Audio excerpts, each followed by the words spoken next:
Behind பக்தி வழங்கும் நானும் ஆன்மீகமும் ஆன்மீக கருத்தரங்கம்.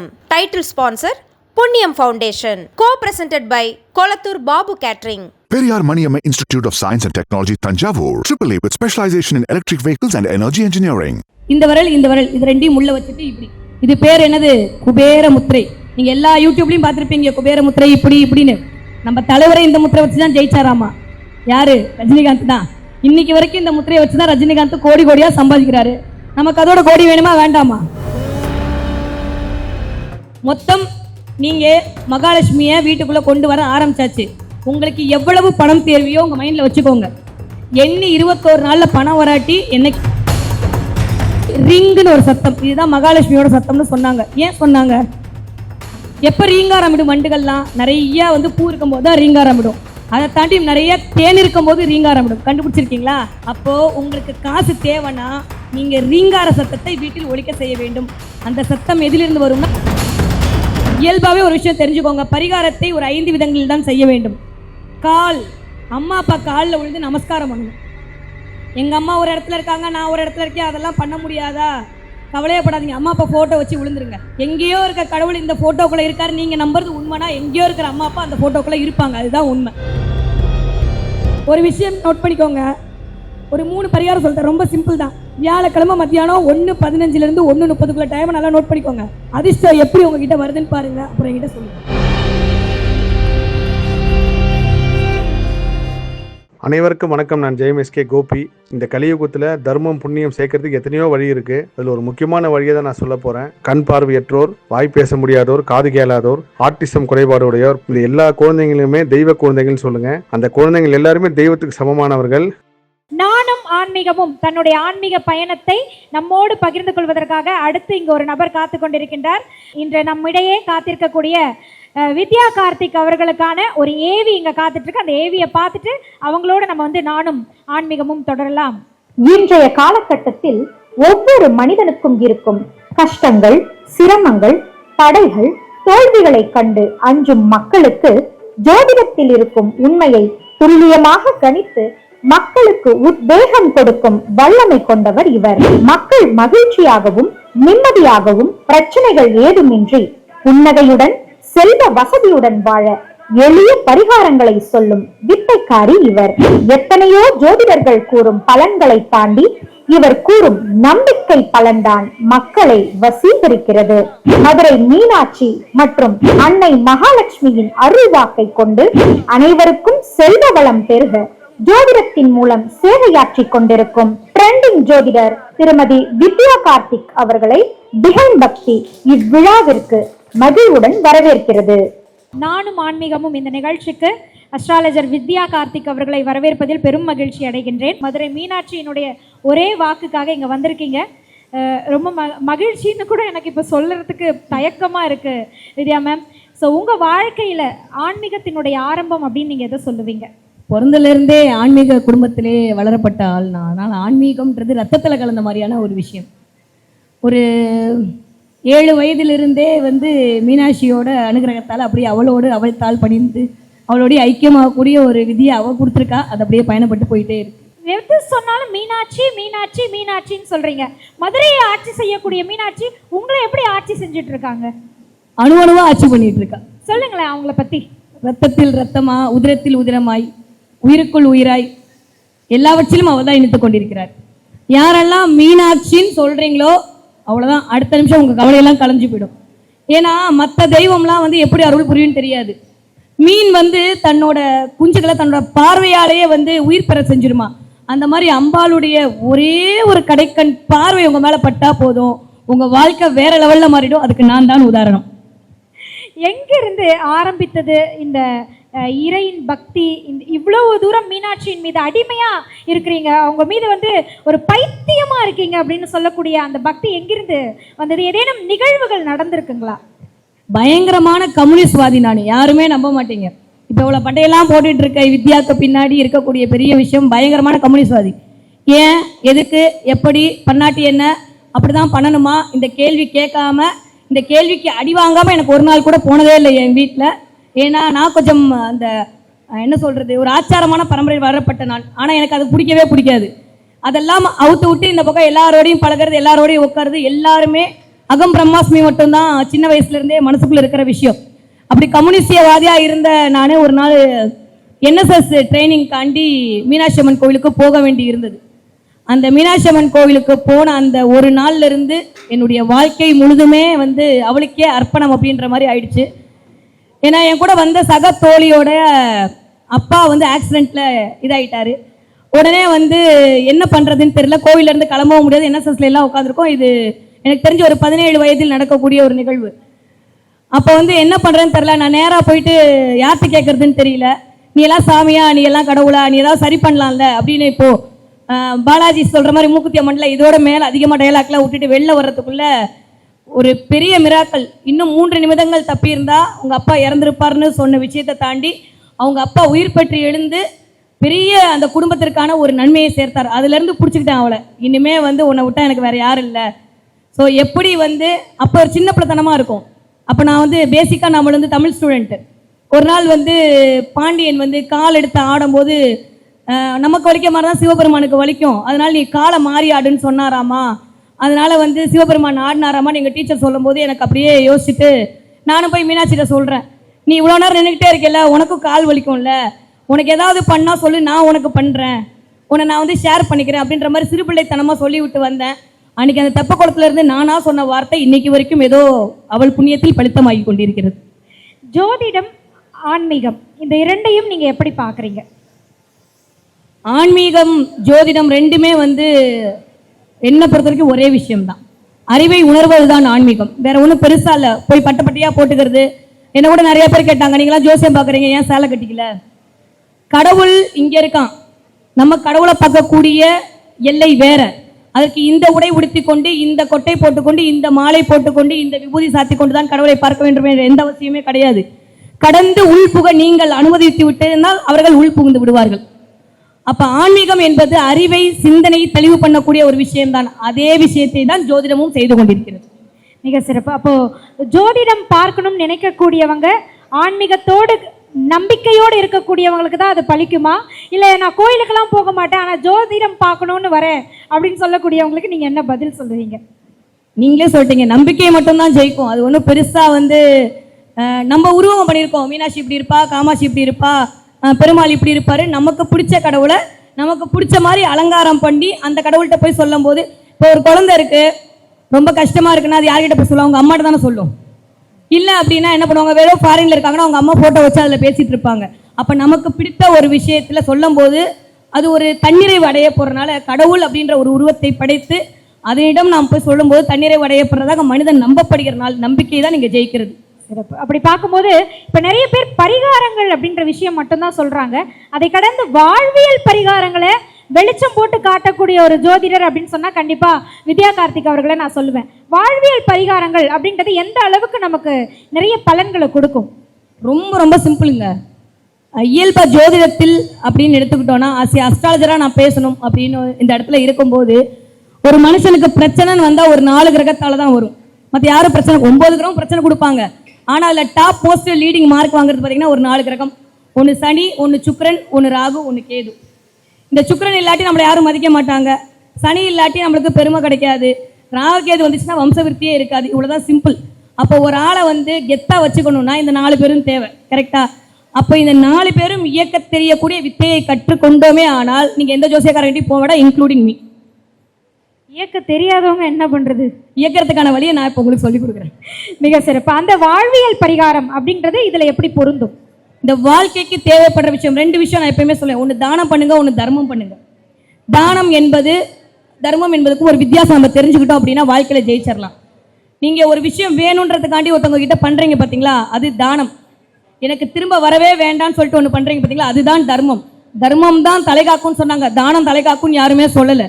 அதனால யாரெல்லாம் தர்மம் செய்கிறீர்களோ வாழ்க்கையை ஈஸியாக ஜெயித்து விடலாம். அதோட ரொம்ப ரொம்ப சின்ன விஷயங்க, உணவே மருந்து. எல்லாருமே சொல்லியிருக்காங்களா? நம்ம வீட்டில் இருக்கக்கூடிய சின்ன சின்ன விஷயங்கள் மூலமாக நம்மளுடைய பொருளாதார வளர்ச்சியை மிகச்சிறந்த உயரத்தில் ஏற்றி உச்சத்தில் கொண்டு போய் வச்சுக்க முடியும். ஒரு 10 ஏலக்காய், 10 கிராம்பு, 10 பிரியாணி இலை, 10 லவங்கப்பட்டு, இது போதும் உங்கள் வாழ்க்கையை வந்து வேற லெவலில் செல்வத்தை கொண்டு வர சேர்க்கும். ஆனால் எப்படி பயன்படுத்த வேண்டும் என்று தெரியணும் நமக்கு. ஆமாம், நாங்கள் பிரிஞ்சு செய்கிறதுக்கு அதை பயன்படுத்துவோம். ஆனால் இதை எப்படி பயன்படுத்தினா வாழ்க்கையில் பிரச்சனைகள் பிரிஞ்சு போகும் அப்படின்றதுக்கு வழி சொல்லுங்கள். எல்லாருக்குமே பிடிச்சது பிரியாணி தானே. ஏன் பிடிக்குது? இவ்வளோ மசாலா இருக்கனால தான் பிடிக்குது. வாழ்க்கையிலேயே மசாலா தேவைப்படுது இல்லை? ஆமாம். இப்போது மகாலட்சுமிக்கு இந்த மசாலாலாம் தேவைப்படுது. இப்போ ஏதேனும் ஒரு 2-3 குறிப்பு கேட்டுக்கலாம் இல்லையா? 2-3 குறிப்பு சொல்லுங்கள். நாங்கள் நிறைய ஹேண்ட்பேக்ஸ் தான் எல்லா இடத்துக்கும் எடுத்துகிட்டு போகிறோம். நிறைய இடங்களுக்கு போகும்போது மொய் எழுத வேண்டிய வேலைகள்லாம் இருக்குது. வெறும் கவரை கொடுத்தா நல்லா இருக்காது, கொஞ்சம் பணத்தையும் உள்ளே வச்சு கொடுக்க வேண்டியது இருக்குது. ஸோ இந்த மாதிரி பணம் சேர்றதுக்கு, தொடர்ந்து எங்கள் கையில் பணம் இருந்துக்கிட்டே இருக்கிறதுக்கு ஏதேனும் வழிகள் சொல்லுங்களேன். நான் இயல்பாக ஒரே ஒரு விஷயம் சொல்கிறேன், ஒரு சூட்சமம் தெரிஞ்சுக்கோங்க. வாழ்க்கையில் ஜோதிடம் என்பது முழுமையான ஒரு அறிவியல். அதை ஒரு பரிகாரமாகவோ இல்லை அது ஒரு கிரக இணைவாகவோ அது எப்படி வேணா இடையில வந்த ஜோதிடர்கள் மாற்றப்பட்டிருக்கலாம். எல்லா குருமார்களும் அவர்களுக்கு தெரிந்த வழியை காட்டி உங்களை நல்வழிப்படுத்த வேண்டும் என்பது மட்டும்தான் அவர்களுடைய நோக்கமாக இருக்குமே தவிர வேறு எதுவுமே இருக்காது. அம்மா சொன்ன மாதிரி ஒவ்வொருத்தருக்கும் ஒவ்வொரு ரூபத்தில் அவங்களுக்கு தெரிஞ்ச வித்தையை சொல்லி கொடுத்து போகிறார்கள். அப்போ எல்லாவற்றிலும் ஒரு விஷயம் ஜெயிக்கிறது என்றால் குடுகுடுப்புக்காரன் சொல்கிற வார்த்தையும் பலிக்குது, ரோட்டில் கிளிஜோசியம் பண்ணுறவர் சொல்கிற வார்த்தையும் பலிக்குது, நான் சொல்கிற வார்த்தையும் பலிக்குது, அம்மா சொல்கிற வார்த்தையும் பலிக்குது, வேற வாஸ்துவும் பலிக்குது, எல்லாமே பலிக்குது என்றால் அங்கே என்ன இயங்கிக் கொண்டிருக்கிறது என்றால் பிரபஞ்சம்தான் இயங்கிக் கொண்டிருக்கிறது. அப்போ பிரபஞ்சத்தை நம்ம பிடிக்க தெரிஞ்சிச்சுன்னா அஸ்ட்ராலஜர் நம்மளை தேடி வருவார், நம்ம அஸ்ட்ராலஜர் போட வேணாம். ஓகேவா? இப்போ பிரபஞ்சத்தை இழுப்பதற்கு முதல்ல பண்ண வேண்டிய விஷயம் நம்மளுடைய மூச்சுக்காற்றை சரியாக வைத்துக்கொள். மூச்சுக்காற்றை சரியாக வச்சுக்கொண்டா முதல்ல ஸ்ட்ரெயிட்டாக உட்காரணும். அதை தாண்டியும் அம்மா மகாலட்சுமி உன்னை கூப்பிட போகிறேன்னு சொல்லும் போது தான் வீட்டில் டிவி ஆஃப் பண்ணணும். ஐயோ புருஷன் திட்டு வரேன், டைம் ஆச்சு, சமைக்கணுமே, இன்னைக்கு தயிர் சாதம் பண்ணலாமா, உப்புமா போட்டு ஏமாற்றலாமான்னு யோசிக்கக்கூடாது. ஓகே? அப்போ மகாலட்சுமியோட பேசும்போது எப்போ நம்மளுக்கு ஒரு பிடிச்ச ஆக்டரை பார்க்கும்போது எப்படி ஜாலியாக போவோம்ல, அன்றைக்கி யோசிப்போமா? நாளைக்கு நம்மளுக்கு கல்யாணம்னு வச்சுக்கோங்க, தூக்கம் வரும் நைட்டு. எனக்கெல்லாம் இப்போ வரைக்கும் வரல. சரி, ஓகே, தூக்கம் வருமா? வராது. அப்போ என்னன்னா ஒரு எக்ஸ்பெக்டேஷன், ஒரு எதிர்பார்ப்பு, ஒரு ஆர்வம், இதெல்லாம் நீங்கள் மகாலட்சுமியை வசீகரம் செய்யும் போது உங்களுக்குள் இயல்பாகவே நடக்க வேண்டும். அப்படி நடந்தீங்கன்னா யாரோ நம்மளை கூப்பிடுறாங்களே அப்படின்ட்டு மகாலட்சுமி உங்களை தேடி வந்துருவா. இல்லைன்னா அங்கே இருக்கிற தயிர் சாதத்தோடைய சுக்கிரனோ மிஞ்சி போன சாதத்தோடைய ராகவும் தான் உங்களை ஆக்டிவேட் பண்ணுவாங்க. சரியா? இப்போ தயிர் சாதம் வேணுமா, மகாலட்சுமி வேணுமா? மகாலட்சுமி தான் வேணும். ஓகே, ஸ்ட்ரெயிட்டாக உட்காந்துடலாமா? நான் உங்களுக்கு ஒரு முத்திரையை சொல்லி கொடுக்க போகிறேன். இப்போ அந்த முத்திரை பேர் எல்லாருக்கும் தெரிஞ்சது தான். ஆனால் எதுக்கு இந்த நேரத்தில் சொல்கிறேன் அப்படின்னா, இந்த ஓரை சனி ஓரை. இயல்பாக சனினாலே தடை சொல்லுவாங்கல்ல. முதல்ல ஒரு காரகத்துவத்தை தெரிஞ்சுக்குவோம். ஒவ்வொரு கிரகத்துக்கும் ஒவ்வொரு விதமான காரகத்துவம் இருக்குது. ஆனால் இந்த சனின்னு சொல்லக்கூடிய ஆள் தான் நம்மளுடைய பணத்தை தீர்மானம் செய்யக்கூடியவர். அதனால தான் காலப்புருஷனுக்கு 10-11ஆம் வீட்டின் அதிபதியாக வர்றாரு. அவர் 1ஆம் வீடு 2ஆம் வீட்டுக்கு வந்திருக்கலாம்ல. வேலை அப்படின்ற விஷயத்தையும் அதில் மூலமாக வரக்கூடிய வருமானத்தையும் சொல்லக்கூடியவர் யாரு? சனிதான். அப்போ முதலில் நமக்கு சனியை இயக்க தெரிய வேண்டும். சனியை இயக்க தெரிய வேண்டும் என்றால் நம்மிடம் இருக்கக்கூடிய சனியை அகற்றி வைக்க வேண்டும். புரிஞ்சிருச்சா? அப்போ நம்ம கிட்ட இருக்க சனியை அகற்றோம்னா என்ன பண்ணும்? முதல்ல நம்ம ஸ்ட்ரைட்டாக உட்காந்து நம்ம மூச்சு காத்த உள்ள இழுக்கணும். இழுத்தா நாளைக்கு மகாலட்சுமி வருவா, என் கீழே போடுவீங்க. இழுத்து விட்டுருங்க. எந்த கவலையா இருந்தாலும் இந்த நிமிடத்தோடு காலியாகிடுச்சு. எப்போ நீங்க கை தட்டிங்களோ அப்பயே பாதி கவலை போச்சு. எப்போ நீங்க மூச்சை இழுத்து விடுறீங்களோ முக்கால் கவலை போயிடுச்சு, இன்னும் பாதி கவலை தான். அதையும் செஞ்சிடலாம். ஓகே? இயல்பா இந்த 3 விரல், இந்த விரல், இந்த விரல், இந்த விரல், கட்டை விரல், ஆள்காட்டி விரல், பெருவிரல், இந்த பெருவிரல், இந்த 3 விரல், இந்த 3 விரலுக்குள் தான் உலகத்தின் சூட்சமம் அடங்கி இருக்கு. இதை நீங்கள் ஆன்மீகமாக எடுத்துக்கிட்டாலும் சரி, இதை நீங்கள் அறிவியலாக எடுத்துக்கிட்டாலும் சரி, இதை நீங்கள் உங்களுடைய ஹீலிங் எனர்ஜியாக எடுத்துக்கிட்டாலும் சரி, இதை நீங்கள் வாசியோகமாக எடுத்துக்கொண்டாலும் சரி, அண்டத்தில் இருப்பது தான் இந்த பிண்டத்தில் இருக்கிறது. அப்போ இந்த பிண்டத்தையும் அந்த அண்டத்தையும் இணைப்பதற்கு நமக்குன்னு ஒரு விஷயம் தேவைப்படுது. இப்போ நீங்கள் நானும் பேசுறதுக்கான ஒரு லாங்குவேஜ் இருக்குல்ல, அது மொழியாக இருக்கலாம், அது தமிழாக இருக்கலாம், இங்கிலீஷாக இருக்கலாம். இப்போ பிரபஞ்சத்தோடு பேசுறதுக்கான மொழி என்ன? பிரபஞ்சத்தான எல்லா மொழியும் கொடுக்குது. ஆனால் சீக்கிரட்டாக அதோட பேசுறதுக்கு நம்பர் சாலையும் சிம்பிள் சாலையும் தான் இயக்க முடியும். புரியுறதா? ஏன்னா எல்லா மொழிக்கும் தெரிஞ்சவனுக்கு என்ன முதல்ல என்ன பண்ணுவாங்க? ஆனால் எல்லா மொழியிலும் ஆதான் ஒவ்வொரு வடிவம் தான் அங்கே பேசப்படுகிறது, சவுண்டு தான் அங்கே பேசப்படுது. அப்போ சவுண்டும் லைட்ஸும் தான் பிரபஞ்சத்துடைய ஒளி. அப்போ நம்ம என்ன பண்ண போகிறோம்? மூச்சை நேராக இழுத்து விட போகிறோம், உள்ளுக்குள் இருக்கக்கூடிய ஒளியை இயக்க போகிறோம். இந்த நிமிஷத்தில் யார் இதை பண்ணிட்டு போறீங்களா, உங்களோட கர்மா கிளென்ஸ் ஆகிட்டு இருக்குன்னு அர்த்தம். ஏன்னா சனி ஓரையில் பண்ணிட்டு இருக்கீங்க. சரியா? அப்போ இந்த விரல், இது குரு விரல், இது சுக்கிர விரல், இது சனி விரல், இந்த 3 பேரும் தான் நம்மளுக்கு காசு கொடுக்க ஆளு. அப்போ இந்த 3 பேரையும் நம்ம பக்கத்தில் பிடிச்சி வச்சுக்கணுமா, வச்சுக்கூடாதா? வச்சுக்கணும். அப்போ இந்த 3 விரலையும் இப்படி பண்ணி, மற்ற 2 விரலுக்கும் வேலை இல்லை. இந்த விரல், இந்த விரல், இது 2ஐயும் உள்ள வச்சுட்டு இப்படி. இது பேர் என்னது? குபேர முத்திரை. நீங்க எல்லா யூடியூப்லையும் பார்த்துருப்பீங்க, குபேர முத்திரை இப்படி இப்படின்னு. நம்ம தலைவரை இந்த முத்திரை வச்சு தான் ஜெயிச்சாராமா. யாரு? ரஜினிகாந்த் தான். இன்னைக்கு வரைக்கும் இந்த முத்திரையை வச்சு தான் ரஜினிகாந்த் கோடி கோடியா சம்பாதிக்கிறாரு. நமக்கு அதோட கோடி வேணுமா வேண்டாமா? நம்ம முத்திரையை ஒழுங்கா பண்ணாடி தற்கோடியில் நிற்க வச்சிருவோம். முத்திரையை ஒழுங்கா பண்ணானா கோடீஸ்வரன் ஆகிடும். இந்த முத்திரையை இப்படி வைத்துக்கொண்டு ஓ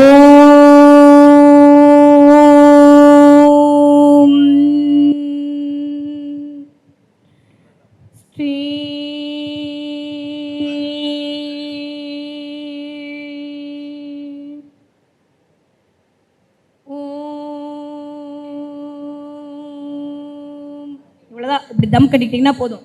ஓம் ஸ்ரீம் ஓம், இதுதான் மகாலட்சுமியை கூப்பிட்றதுக்கான சவுண்டு, லாங்குவேஜ். நமக்கு லாங்குவேஜ் தெரியும்ல, அந்த மாதிரி மகாலட்சுமிக்கு ஒரு லாங்குவேஜ் என்னன்னா இந்த சத்தம் தான். ஸ்ட்ரீம் எங்கெல்லாம் கேட்குதோ அங்கே என்ன பண்ணுவாங்களா மகாலட்சுமி, ஐயோ என்ன கூப்பிட்றாங்களேன்னு ஓடி வந்துருவாங்களாம்.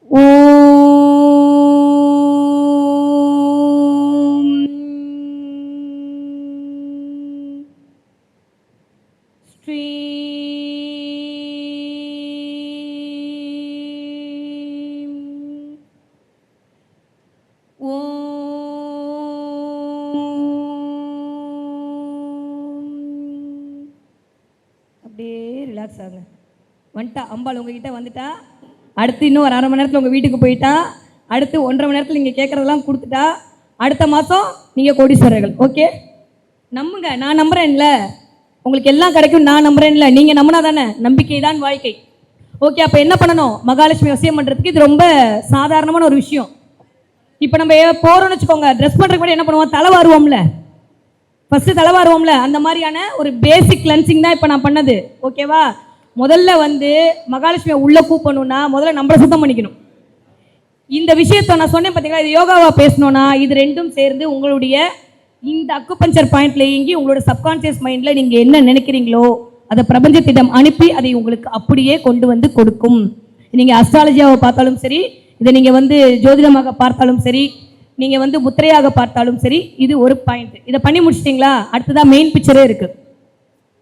தலைவாரியாச்சா, பவுடர்லாம் போட்டாச்சா, ட்ரெஸ் எல்லாம் போட்டாச்சா, கண்ணாடி பார்த்தா நம்ம அழகா இல்லைன்னு தெரியும், நகை போடணும்ல, அடுத்து சுக்கிரனை கூப்பிட்டுலாமா. ஃபஸ்ட்டு மகாலட்சுமியை கூப்பிட்டாச்சு, மகாலட்சுமி வரேன்னு சொல்லிட்டா. ஆனால் இந்த கிரகம்லாம் சும்மா இருக்குமா, அது எப்படி நீ வந்துடுவ, நான் தான் கர்மாவை பிடிச்சி வச்சிருக்கேனே, வரவிட மாட்டேன்னு சொல்லி தெளிவாக நிற்கும். அப்போ கிரகங்களை வசியம் பண்ணும்ல, சுக்கிரனை வசியம் பண்ணுறதுக்கு ஒரு விஷயம் பண்ணலாமா. யாரெல்லாம் வெத்தலை பாக்கு போடுவீங்க, யார் தாம்பூலம் போடுவீங்க, தாம்பூலம் போட்டீங்க. எனக்கு தெரிஞ்சு எங்கள் தாத்தா பாட்டிலாம் தாம்பூலம் போட்டாங்க. இப்போல்லாம் வந்து என்னமோ வாய்ஸ் வந்துடும் சொல்லி பாஸ் தான் போடுறோம். நம்ம ஃபெயில் தான் ஆகிட்டு இருக்கோம். எனக்கு தெரிஞ்சு பாஸை விட்டுட்டு தாம்பூலம் போட்டோம்னா நம்ம பாஸ் ஆகிடுவோம். நல்லா நோட் பண்ணிக்கோங்க, போனால் வராது, பொழுது போனால் கிடைக்காது, சோப்பு டப்பா மாதிரி நல்லா யோசிச்சுக்கோங்க. மொத்தம் நீங்கள் மகாலட்சுமியை வீட்டுக்குள்ளே கொண்டு வர ஆரம்பிச்சாச்சு. உங்களுக்கு எவ்வளவு பணம் தேவையோ உங்கள் மைண்டில் வச்சுக்கோங்க. எண்ணி 21 நாளில் பணம் வராட்டி என்ன கேட்காதீங்க, மேலே இருக்கிறவனை கேளுங்க. சரியா, நான் வந்து வெறுமா இதுதான். உடனே மேடம் சொன்னீங்க பணம் வரல, கண்டிப்பாக பணம் வரும். பண்ணலாமா, என்ன பண்ணுறீங்கன்னா டெய்லி ஒரு 6 வெத்தலை, 3 பாக்கு, 1 ரூபா காயின். இது எல்லாருக்குமே தெரியும், நம்மளும் நிறைய பேசியாச்சு, யூடியூப்பில் பார்த்துருப்போம். ஆனால் எப்படி வைக்கணும்ன்ற ஒரு வார்த்தை இருக்குல்ல, பொட்டு கொண்டு போய் இங்கே வச்சுக்கலாமா, பொட்டு எங்கே வைக்கணும், நெத்தியில் தான் வைக்கணும். இங்கே கொண்டு போய் பொட்டு வச்சா அது என்னது, இங்கே வச்சா என்னது, திஷ்டி பொட்டு. திஷ்டி போட்டு வைக்கிற அளவுக்கு நம்ம காலம் வந்துடும் இதை இயக்குனா. ஓகேவா, முதல்ல இருக்கிற வெத்தலை சின்ன வெத்தலையா இருக்கணும்.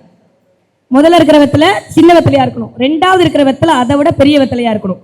6வது இருக்கிற வெத்தலை அதை விட சின்ன வெத்தலையா இருக்கணும். செல்வம் பெருகி கொண்டே வர வேண்டும், கடன் அடைந்து கொண்டே வர வேண்டும். இதுதான் சூட்சமம். எப்பயுமே வந்து சின்னதுல இருந்து பெருசு, எகெயின் பெருசுல இருந்து சின்னது, இப்படி ரிங்கா ரோசஸ் வாழ்ந்தாதான் வாழ்க்கை வளமாக இருக்கும். எப்பயுமே ஒரே ட்ராக்ல போயிட்டு இருந்தா ஒரு நாள் மேல இருந்து தொபுக்கடின்னு கீழே போட்டு விட்டுரும். அப்போ நம்ம என்ன பண்ண போகிறோம், செல்வ வளத்தை இருப்பதற்கான ரிங்கா ரோசஸ் விளையாட போகிறோம். சரி, இன்னையிலேருந்து இல்லை, இப்போ லேட் ஆகிடும், நாளையிலேருந்து நீங்கள் பண்ண வேண்டிய விஷயம் என்னென்னா, முதல்ல இந்த 6 வெத்தலையை வாங்கிக்கோங்க, 3 பாக்கு எடுத்துக்கோங்க, 1 ரூபா காயின் வச்சுக்கோங்க. இதை 3ஐயுமே உங்களுக்கு எந்த நேரம் பிடிக்குதோ சரி, ஆனால் ஒரே ஒரு விஷயம், தினம் பண்ணணும். எந்த நேரத்தில் பண்ணுறீங்களோ அப்போ தான் திரும்ப பண்ணணும். ஒரு நாள் பண்ணிட்டு விட்டீங்கன்னா மகாலட்சுமி காண்டாயிடுவா, அப்புறம் என்ன கேட்கக்கூடாது. சரியா, சாயந்தரம் பண்ணீங்கன்னா அடுத்த நாள் சாயந்தரம் தான் பண்ணணும். தொடர்ந்து இப்படியே 21 நாள் பண்ணணும். ஓகேவா, பண்ணிட்டு வெத்தலையை முடிஞ்சா சாப்பிட்ருங்க, இல்லை யாராவது வெத்தலை போடுறவங்களுக்கு கொடுத்துருங்க, இல்லை தண்ணியில் விட்டுருங்க. பார்க்க வந்து உங்கள் வீட்டுக்கு யாராவது வந்தால் வச்சு கொடுத்துருங்க. இல்லை நீங்கள் சாப்பிடுவீங்கன்னா வெத்தலை போட்டு சாப்பிட்டு விடுங்கள். அந்த 1 ரூபா காயினை கண்ணாடி கிண்ணம் இருக்குல்ல, கண்ணாடியில் போட்டு அந்த சத்தம் கேட்கணும், ரிங் ரிங் ரிங்னு சத்தம் கேட்கணும். மந்திரங்கள்லாம் ரொம்ப ரொம்ப வலிமையானவைகள். ஏன் அப்படின்னா இயல்பாகவே மூல மந்திரம்னு ஒரு மந்திரம் சொல்லுவாங்க. அந்த மந்திரத்தை உச்சாடனம் பண்ணிட்டு தான் எல்லாம் பண்ணுவாங்க. ஏன் மூல மந்திரம் சொல்றாங்க அப்படின்னா, மூல மந்திரத்தில் இருக்கக்கூடிய முக்கியமான விதியை 3 விதி தான். முதல்ல ஐம் அப்படின்ற ஒரு மந்திரம் இருக்கும், க்ளீம் அப்படின்ற ஒரு மந்திரம் இருக்கும், சௌம் அப்படின்ற ஒரு மந்திரம் இருக்கும். இந்த க்ளீம்ன்ற மந்திரம் எப்போ வரும் அப்படின்னா, இந்த க்ளீம்ன்ற சத்தம் எப்போ வரும்னா குதிரை கணைக்கும் போது வரும். குதிரை எப்போ கிடைக்கும், தன்னுடைய பலாக்கிரமத்தை காட்டும் போது குதிரை கணைக்கும். இல்லை தன்னுடைய இணையோடு சேரும்போது இந்த சத்தத்தை வெளிப்படுத்தும். அப்போ இந்த சத்தத்தை உங்களுக்குள்ள சொல்ல சொல்ல சொல்ல சொல்ல என்ன ஆகும்னா உங்களுக்குள் அதி அற்புதமான ஒரு மாற்றம் நிகழும். அந்த மாற்றம் உங்களுடைய கான்ஃபிடென்ட் பவரை இன்க்ரீஸ் பண்ணும். முதல்ல ஒரு விஷயம் பண்ணுறதுக்கு என்ன வேணும்? நம்பிக்கை வேணும் இல்லையா? முதல்ல செல்ஃப் கான்ஃபிடென்ட் வேணும். அந்த செல்ஃப் கான்ஃபிடென்ட்டை இன்க்ரீஸ் பண்ணுறதுக்கு இந்த க்ளீம்ன்ற சத்தம் உங்களுக்கு உதவி செய்யும். ஓகே, அதே மாதிரி ரிங்குன்னு ஒரு சத்தம், இதுதான் மகாலட்சுமியோட சத்தம்னு சொன்னாங்க. ஏன் சொன்னாங்க? எப்போ ரீங்காரமிடும் வண்டுகள்லாம் நிறைய வந்து பூ இருக்கும்போது தான் ரீங்காரமிடும். அதை தாண்டி நிறைய தேன் இருக்கும்போது ரீங்காரமிடும். கண்டுபிடிச்சிருக்கீங்களா?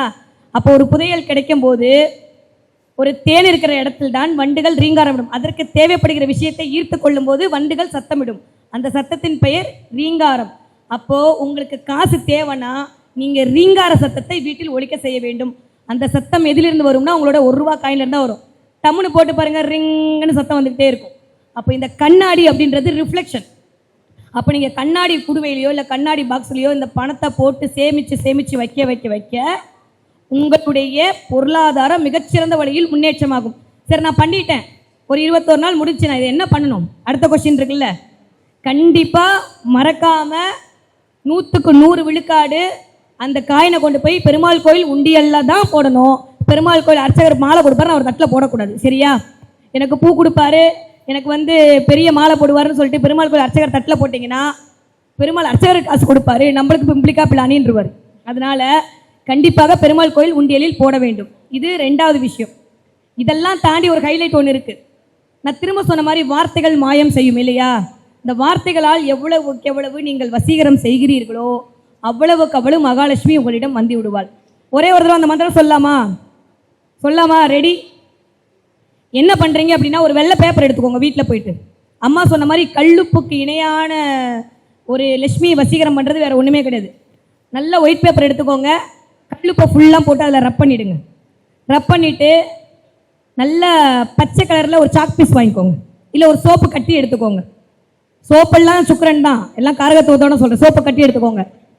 ஏகம் தனம் சர்வம் சித்திக்கும். சொல்லுங்க, ஏகம் தனம் சர்வம் சித்திக்கும். ஏகம் கேட்கல எனக்கு. தனம் சர்வம் சித்திக்கும். வாத்தியார் வேலை பார்த்தேனா, அதனால திரும்ப திரும்ப சொல்ல வச்சே பழகி போச்சு, வேற ஒன்றும் இல்லை. ஏகம் தனம் சர்வம் சித்திக்கும். நான் 4 தடவை சொல்லியிருக்கேன். ராகுவை இயக்கி விட்டுருக்கேன். கண்டிப்பாக ராகு பன்மடங்காக இயங்குவார். ஓகே, இது வந்து இந்த மந்திரத்தை சொல்லி நீங்கள் உங்களுடைய வெள்ளை பேப்பரில் கல்லுப்பு தடவி எழுதி மடித்து வைத்து அடுத்த நாள் அப்படியே அதை தண்ணியில் கரைச்சி விட்டிங்கன்னா உங்களுடைய இது ஒரு மிகச்சிறிய தாந்திரீக பரிகாரம். இயல்பாகவே ஒரு விஷயம் தெரிஞ்சுக்கோங்க, பரிகாரத்தை ஒரு 5 விதங்களில் தான் செய்ய வேண்டும். பஞ்சபூதங்கள் வழியாக பண்ணக்கூடிய பரிகாரங்கள் மட்டும்தான் பழிக்கும். அதனால தான் ஹோமம் பண்ணுங்க, உங்களுடைய சாபம் போய்டுன்னு சொன்னாங்க. தாந்திரிகம் பண்ணுங்க, உங்களுடைய விஷயங்கள் எல்லாம் சரியாகும்னு சொன்னாங்க. எந்திரங்கள் வரைங்க, நிலத்தில் புதைங்க, உங்களுக்கு சரியாகும்னு சொன்னாங்க. இதெல்லாம் தாண்டி பிரபஞ்சத்திடம் கேளுங்கள், உங்களுக்கு கிடைப்பதெல்லாம் கிடைக்கும்னு சொன்னாங்க. ஸோ இந்த மாதிரியான விஷயங்களில் மட்டும் நீங்கள் செய்யக்கூடிய பரிகாரங்கள் தான் பலிக்குமே தவிர வேறு எந்த பரிகாரமும் உங்களுக்கு மிகச்சிறந்த வழியில் பலிக்குமான்னு எனக்கு தெரியாது. இதெல்லாம் தாண்டி அந்த பிரபஞ்சத்தில் இருக்கக்கூடிய கடவுளை திரும்பி வர வேண்டும் என்றால் சனியும் சுக்கிரனையும் நீங்கள் இயக்க தெரிய வேண்டும். சனி எப்படி இயக்கிறது மேடம்? சனினாலே ஒரு டிலே, சனினாலே மந்தன், சனினாலே எங்களை வச்சு செய்வார். நீங்கள் வேற 10க்கு அவரை இயக்க சொல்கிறீங்க. உங்களை நம்பி நாங்கள் இயக்க ஏதாவது வந்துருமா வராதா அப்படின்லாம் எதுவுமே வராது. சனி பார்ப்பார், ஆகா எவனுமே கூப்பிடல, இந்த பிள்ளை தான் கூப்பிட்டுருக்கு, நம்ம போய் இது வீட்டில் காசை கொடுத்துருவார். சரியா? எப்பயுமே ஒரு ரூட்டில் எல்லாரும் போகிற மாதிரி போனால் ஏதாவது ஜெயிக்க முடியுமா? டிராஃபிக்கில் மாட்டுவோம். சந்து புந்து ஷார்ட்கட்டில் போனோன்னா லைஃப்பில் ஜெயிச்சிடலாம். இப்போ நம்ம போகிறது எல்லாமே ஷார்ட்கட்டில் போகிறது மட்டும் இல்லை, சரியான பாதையில் போவதற்கான வழிகள் தான். சனியை இயக்கணும்னா என்ன பண்ணணும்? முதல்ல தெரிஞ்சுக்க வேண்டிய விஷயம், அம்மா அப்பா காலில் விழுந்து நமஸ்காரம் பண்ணணும். எங்கள் அம்மா ஒரு இடத்துல இருக்காங்க, நான் ஒரு இடத்துல இருக்கேன், அதெல்லாம் பண்ண முடியாதா? கவலையப்படாதீங்க, அம்மா அப்பா ஃபோட்டோ வச்சு விழுந்துருங்க. எங்கேயோ இருக்க கடவுள் இந்த ஃபோட்டோக்குள்ளே இருக்கார் நீங்கள் நம்புறது உண்மைனா எங்கேயோ இருக்கிற அம்மா அப்பா அந்த ஃபோட்டோக்குள்ளே இருப்பாங்க, அதுதான் உண்மை. அம்மா அப்பா காலில் விழுங்க முதல்ல. 2வது, யாருக்கெல்லாம் இயலாமல் இருக்கிறார்களோ, யாரெல்லாம் துப்புரவு தொழில் செய்கிறார்களோ, ரோட்டில் போகிறீங்க, தயவு செஞ்சு நான் சொல்கிறேன், இதை பார்த்தப்பறம் எந்த சர்வரும் என்னை கோச்சிக்கிட்டாலும் பரவாயில்ல, சர்வருக்கு போய் 20 ரூபா டிப்ஸ் கொடுக்காதீங்க. இலை எடுக்கிற கிளீனருக்கு 50 ரூபா கொடுங்க, உங்கள் வாழ்க்கை பிரகாசமாக ஜெயிக்கும். ஏன்னா இவர்கள் தான் உங்களுடைய சனி ஆதிக்கத்திற்கில் வருவார்கள். சர்வர்கள் எல்லாம் உங்களுடைய சந்திரனுடைய ஆதிக்கத்தில் வருவாங்க. திரும்ப திரும்ப நீங்கள் அந்த ஹோட்டலுக்கு போய் காசு செலவு பண்ணிட்டே இருப்பீங்க. அப்போ இனிமேல் சர்வர் கொடுக்கணுமா கிளீனர் கொடுக்கணுமா? கிளீனருக்கு தான் கொடுக்கணும். போனால் போய் சர்வர் கோச்சிப்பார், அவருக்கும் கொஞ்சம் கொடுத்துட்டு வந்துடுவோம். சரியா? ரெண்டாவது விஷயம். மூணாவது, எங்கெல்லாம் ஆர்ஃபனேஜ் இருக்கோ அங்கன்னா உங்களால் ஆன விஷயத்தை பண்ணுங்கள். தானமும் தவமும் தான் உங்களுக்கான வலிமையை கொண்டு வந்து சேர்க்கும். இது ஒரு விஷயம். அடுத்து சுக்கிரனை இயக்கிறதுக்கு ஒரு சின்ன சூட்சமம் தான். ஒரு வருஷத்துக்கு ஒரு 10,000 ரூபாய் எடுத்து வச்சுருங்க. 10 கோடி வேணும்னா ஒரு 10,000 ரூபாய் எடுத்து வைக்கலாம், தப்பு இல்லை. இல்லை, ஒரு 3 மாதத்துக்கு ஒரு தடவை ஒரு 2,000 ரூபாய்க்கு நல்ல காஸ்ட்லியாக ஒரு புடவை வாங்கி அடுத்தவங்களுக்கு தானம் பண்ணிவிடுங்க. வஸ்திர தானம் செய்ய செய்ய செய்ய செய்ய சுக்கிரன் உங்களிடம் இயங்கிக் கொண்டே இருப்பார். இதுதான் சத்தியம். அப்போ நீங்கள் 10,000 ரூபா கொடுத்தீங்கன்னா 10 லட்ச ரூபா உங்கள் வீட்டை தேடி வந்துடும். என்ன அர்த்தம்? பண்ணிடலாம், நிச்சயமாக பண்ணிடலாம். ஸோ யாரெல்லாம் வஸ்திர தானம் பண்ணுறீங்களோ, யாரெல்லாம் வந்து சுக்கிரனை அழகாக இயக்க தெரிந்திருக்கிறீர்களோ அவர்களெல்லாம் சுக்கிரன் உங்கள் வீட்டுக்கு வந்துடுவார். வெள்ளி வச்சாதான் சுக்கிரனை இயக்க முடியல அவசியமே கிடையாதுங்க. சின்ன கல்கண்டு போதுங்க. தேவைப்படுறது சுக்கிரனை கூப்பிடணும், அவ்வளோதான். யாருமே என்னை கூப்பிட மாட்டாங்க, எல்லாரும் கழுவி ஊற்றிட்டு இருக்காங்க. எல்லா அஸ்தாதரும் சுக்கிரதசை வந்து தான் நாசமாக போயிட்ட நீ அப்படின்னு சொல்கிறாங்க அப்படின்னு சொல்லி திட்டு வாங்கின சுக்கிரன் எல்லாம் நீங்கள் சூப்பராக கூப்பிட்டீங்கன்னா, ஆகா நம்மள ஒரு ஜீவன் கூப்பிடுன்னு சொல்லி உங்ககிட்ட வந்து உட்காந்துப்பாங்க, போவே போக மாட்டாங்க. அப்போ விளக்கேற்றும் போது கல்கண்டு போட்டு விளக்கேற்ற வேண்டும். யாரெல்லாம் விளக்கேற்றுறீங்களோ அப்போ என்ன பண்ணுறீங்க? காமாட்சி விளக்கில் கல்கண்டு போட்டு விளக்கேற்றினீங்கன்னா சுக்கிரனை எளிமையாக உங்களால் வசியப்படுத்த முடியும். இதெல்லாம் நார்மல் பீப்புளுக்கு சொல்லியாச்சு. இப்போ நான் அஸ்ட்ராலஜரில் சொல்லாட்டி அப்புறம் எல்லாரும் அடிக்க வந்துடுவாங்க. இது உங்களுக்கு முடிஞ்சால் இன்றைக்கி ஹோம்ஒர்க் உங்களுக்குலாம் இதுதான். சரியா? உங்களோட ஜாதகத்தை எடுத்துக்கோங்க. நீங்கள் இன்னுமே அஸ்ட்ராலஜிக்கிட்ட போகவே போகாதனால பரிகாரம் நான் சொல்லிக் கொடுக்குறேன். ஓகே, ரொம்ப சிம்பிள். லான்னு ஒரு இடம் போட்டிருக்குமா, அதுதான் உங்கள் லக்னம்னு சொல்லுவாங்களா? அந்த லக்னத்துக்கு 2ஆம் வீட்டு அதிபதி. ஒருவேளை மேட்ச் லக்னம் மாதிரி 2ஆம் வீடு யார்? சுக்கிரன். நீங்கள் வந்து ரிஷப லக்னம் மாதிரி 2ஆம் வீடு யார்? புதன். அப்போ 2ஆம் வீட்டு அதிபதி யாருன்னு பாருங்க. முதல்ல உங்கள் லா எங்கே இருக்குன்னு பாருங்க, கட்டத்தை எடுங்க. போய் நைட்டு ஹோம்ஒர்க் அதுதான் மறந்துடக்கூடாது. ஏன்னா எப்பயுமே இந்த எனர்ஜியோட வேலை செஞ்சால் தான் வேலை செய்ய முடியும். திருவண்ணாமலை நடக்கும்போது ஒரேடியாக நடந்துடணும், உட்காந்தோம் கால் வலி பின்னிடும். அந்த மாதிரி எனர்ஜியோட போய் வீட்டில் செய்யணும். உடனே என்ன பண்ணுறீங்க? லா அப்படின்னு எங்கே போட்டிருக்குன்னு பார்க்குறீங்க, அங்கே ஒரு கை வச்சுருக்கீங்க. இதில் தான் நான் பிறந்தேன்னா இனிமேவாது நான் நல்லா இருக்கணும் அப்படின்னு யோசிச்சுக்கோங்க.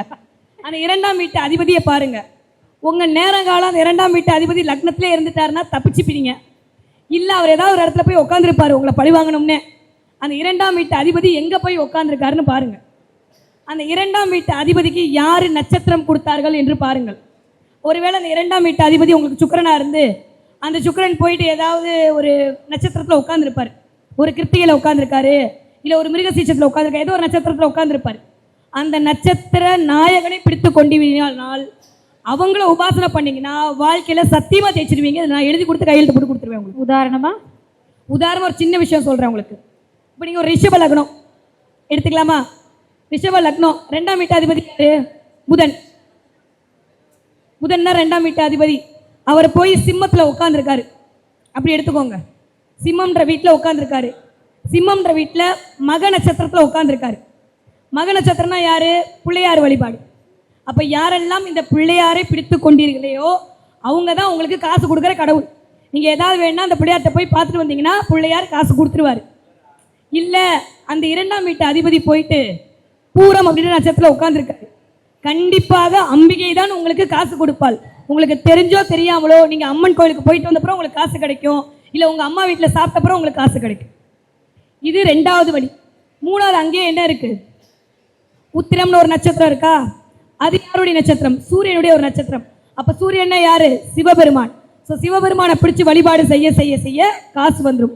அப்போ உங்கள் 2ஆம் வீட்டு அதிபதிக்கு யார் நட்சத்திர சாரம் கொடுத்தாரோ அந்த தெய்வத்தை நீங்கள் வழிபாடு செய்ய செய்ய செய்ய வாழ்க்கை உயரத்தில் தான் நிச்சயமாக போவீர்கள். இதுதான் வாழ்க்கையோட சூட்சமோ. இதுதான் நாங்கள் ஜோசியக்காரங்களாம் வெளியில் காட்டாமல் அப்படியே உருட்டி உருட்டி உருட்டி இந்த கோயிலுக்கு போயிட்டு வாங்க, அந்த கோயிலுக்கு போயிட்டு வாங்க, உங்களுக்கு காசு கிடச்சிடும், உங்களுக்கு பணம் வந்துடும், நீங்களும் என்ன பண்ணுவீங்க? போயிட்டு வந்துடுவீங்க, காசு வந்துடும். உலகத்திலே பெஸ்ட்டு அந்த ஜோசியக்காரன் தான். போடு 10,000 ரூபா பணத்தை அப்படின்னு நீங்கள் போட ஆரம்பிச்சுவீங்க. அப்புறம் பூஜை, பெருமாள் பூஜை வேணாம், இது கான்ட்ரவர்சி ஆகும். நம்ம வழக்கம் போல இப்படியே போயிட்டே இருக்கலாம். அதனால் திரும்பவும் சொல்கிறேன், உங்களுக்காக நீங்கள் பரிகாரம் செய்து கொள்ளாவிடில் உங்களுக்காக வேறு யாரும் பரிகாரம் செய்ய முடியாது. எனக்கு ஃபஸ்ட்டு நான் தாங்க சாப்பிட்ணும். அடுத்தவங்க எனக்கு சாப்பாடு போட்டால் ஓகே, நான் அடுத்தவங்களுக்கு சாப்பாடு போட்டால் ஓகே. அது என்னது? ஒரு கடன் தீர்த்தல் தான். அதை விட்டு எனக்கு ஃபஸ்ட்டு நான் சாப்பிடணும், நான் சாப்பிடாம எனக்காண்டி ஒருத்தர் அசிஸ்டன்ட் வச்சுருக்கேன் அப்படின்னா வயிறு நிறையுமா? நிறையாது. அப்போ கிரகம் மட்டும் மனசு நிறைஞ்சிடுமா? அப்போ உங்களுக்காக நீங்களே சூட்சமத்தை இயக்க தெரிந்து கொண்டீர்களே ஆனால் கண்டிப்பாக செல்வத்தின் உச்சத்தில் தான் இருப்பீங்க. நம்மளே இருப்போம் நைட்டி அழுக்கு நைட்டியை போட்டுக்கிட்டு பாத்திரம் தேய்ச்சிட்டு வந்து உட்காந்தா கப்படிக்குமா அடிக்காதா? கண்டிப்பாக அடிக்கும்ல. நானாக இருந்தாலும் அடிக்கும், நீங்களாக இருந்தாலும் அடிக்கும். மகாலட்சுமியை மட்டும் நாத்தத்தில் உட்கார வச்சா வந்துருவாளா?